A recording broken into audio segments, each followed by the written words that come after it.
सीतारामचन्द्राभ्यां नमः। श्रीमद् वाल्मीकि रामायण अयोध्या कांड 18वां सर्ग। श्री राम का कैकेयी से पिता के चिंतित होने का कारण पूछना और कैकेयी का कठोरता पूर्वक अपने मांगे हुए वरों का वृतांत बताकर श्री राम को वनवास के लिए प्रेरित करना। महल में जाकर श्री राम ने पिता को कैकेयी के साथ एक सुंदर आसन पर बैठे देखा। वे विषाद में डूबे हुए थे, उनका मुख सूख गया था और वे बड़ी दयनीय दिखाई देते थे। निकट पहुँचने पर श्री राम ने मृत भाव से पहले अपने पिता के चरणों में प्रणाम किया। उसके बाद बड़ी सावधानी के साथ उन्होंने कैकेयी के चरणों में भी मस्तक झुकाया। उस समय दीन दशा में पड़े हुए राजा दशरथ एक बार राम ऐसा कहकर चुप हो गए। इससे आगे उनसे बोला नहीं गया। उनके नेत्रों में आंसू भर आए, अतः वे श्री राम की ओर न तो देख सके और न उनसे कोई बात ही कर सके।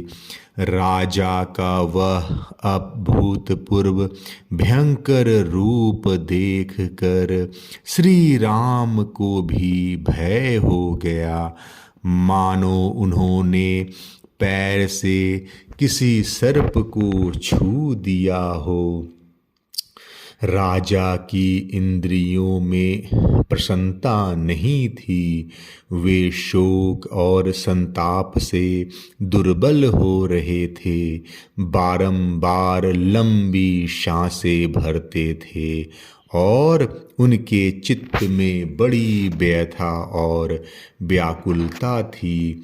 वे ऐसे दिखते थे मानो तरंग मालाओं से उपलक्षित अक्षोभ्य समुद्र क्षुब्ध हो उठा हो, सूर्य को राहु ने ग्रस लिया हो अथवा किसी महर्षि ने झूठ बोल दिया हो।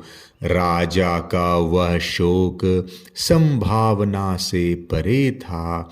इस शोक का क्या कारण है, यह सोचते हुए श्री रामचंद्र जी पूर्णिमा के समुद्र की भांति अत्यंत विक्षुब्ध हो उठे। पिता के हित में तत्पर रहने वाले परम चतुर श्री राम सोचने लगे कि आज ही ऐसी क्या बात हो गई जिससे महाराज मुझसे प्रसन्न होकर बोलते नहीं हैं। और दिन तो पिताजी कुपित होने पर भी मुझे देखते ही प्रसन्न हो जाते थे। आज मेरी ओर दृष्टिपात करके इन्हें क्लेश क्यों हो रहा है, यह सब सोचकर श्री राम दीन से हो गए, शोक से कातर हो उठे। विषाद के कारण उनके मुख की कांति फीकी पड़ गई। वे कैकेयी को प्रणाम करके उसी से पूछने लगे, माँ, मुझसे अनजाने में कोई अपराध तो नहीं हो गया जिससे पिताजी मुझ पर नाराज हो गए? तुम यह बात मुझे बताओ और तुम ही इन्हें मना दो। ये तो सदा मुझे प्यार करते थे, आज इनका मन अप्रसन्न क्यों हो गया है। देखता हूँ ये आज मुझसे बोलते तक नहीं हैं। इनके मुख पर विषाद छा रहा है और ये अत्यंत दुखी हो रहे हैं। कोई शारीरिक व्याधि जनित संताप अथवा मानसिक अभिताप चिंता तो इन्हें पीड़ित नहीं कर रहा है, क्योंकि मनुष्य को सदा सुख ही सुख मिले ऐसा सुयोग प्रायः दुर्लभ होता है। प्रिय दर्शन कुमार भरत, महाबली शत्रुघ्न और मेरी माताओं को कोई अमंगल नहीं हुआ है।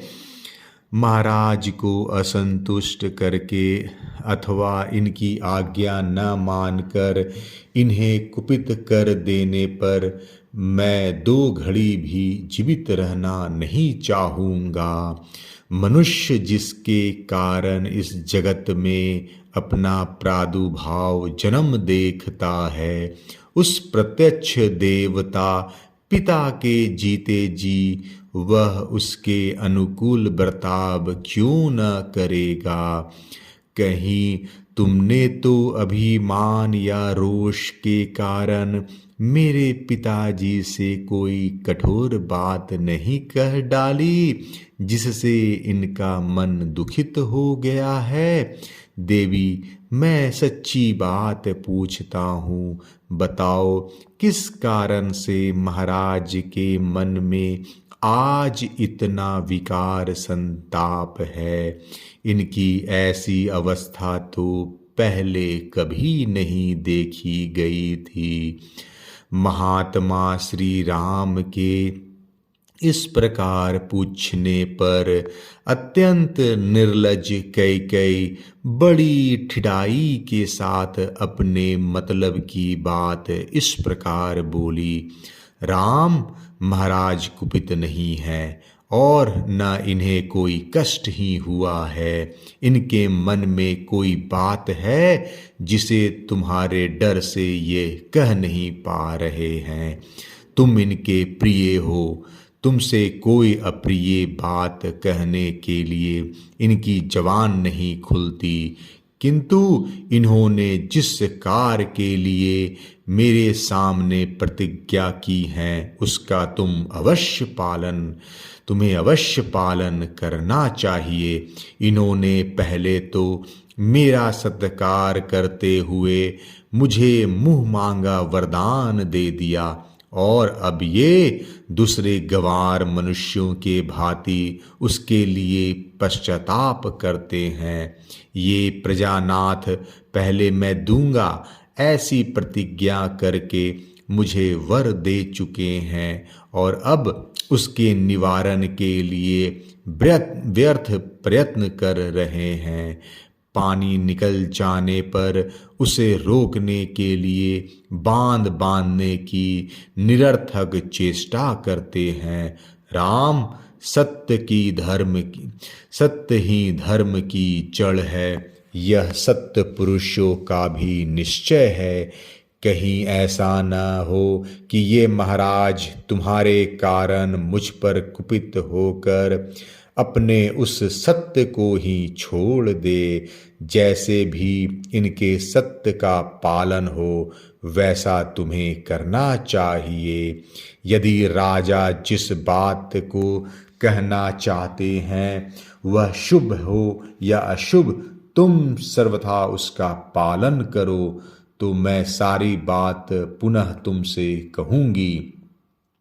यदि राजा की कही हुई बात तुम्हारे कानों में पड़कर वही नष्ट न हो जाए, यदि तुम उनकी प्रत्येक आज्ञा का पालन कर सको, तो मैं तुमसे सब कुछ खोलकर बता दूंगी या ये स्वयं तुमसे कुछ नहीं कहेंगे।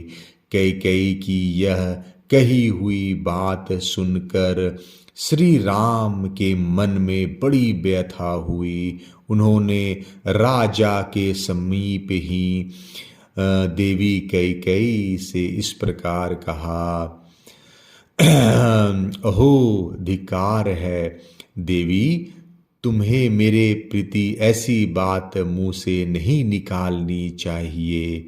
मैं महाराज के कहने से आग में भी कूद सकता हूँ, तीव्र विष का भी भक्षण कर सकता हूँ और समुद्र में भी गिर सकता हूँ। महाराज मेरे गुरु, पिता और हितैषी हैं। मैं उनकी आज्ञा पाकर क्या नहीं कर सकता। इसलिए देवी, राजा का जो अभिष्ट है वह बात मुझे बताओ। मैं प्रतिज्ञा करता हूँ उसे पूर्ण करूँगा। राम दो तरह की बात नहीं करता है। श्री राम सरल स्वभाव से युक्त और सत्यवादी थे।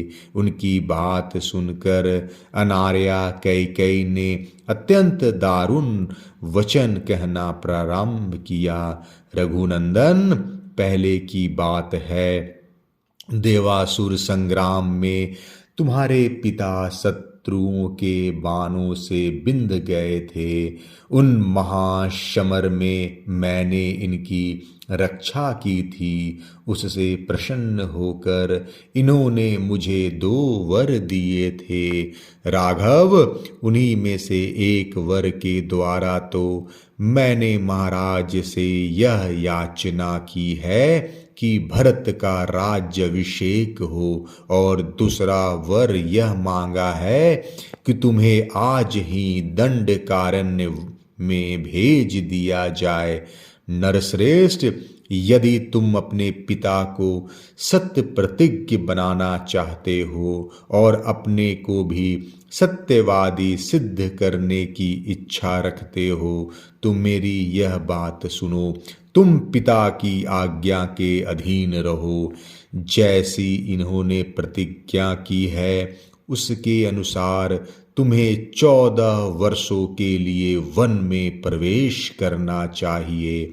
रघुनंदन, राजा ने तुम्हारे लिए जो यह अभिषेक का सामान जुटाया है उस सब के द्वारा यहाँ भरत का अभिषेक किया जाए, और तुम इस अभिषेक को त्याग कर 14 वर्षों तक दंडकारण्य में रहते हुए जटा और चीर धारण करो।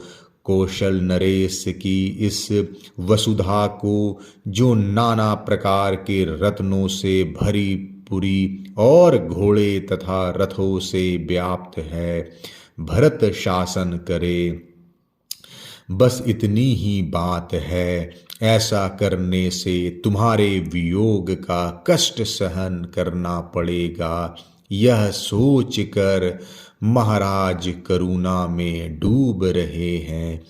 इसी शोक से इनका मुख सूख गया है और इन्हें तुम्हारी ओर देखने का साहस नहीं होता। रघुनंदन राम, तुम राजा की इस आज्ञा का पालन करो और इनके महान सत्य की रक्षा करके इन नरेश को संकट से उबार लो। कैकेयी के इस प्रकार कठोर वचन कहने पर भी श्री राम के हृदय में शोक नहीं हुआ, परंतु महानुभाव राजा दशरथ पुत्र के भावी वियोग जनित दुख से संतप्त एवं व्यथित हो उठे। अयोध्या कांड 18वां सर्ग समाप्त। जय श्री राम।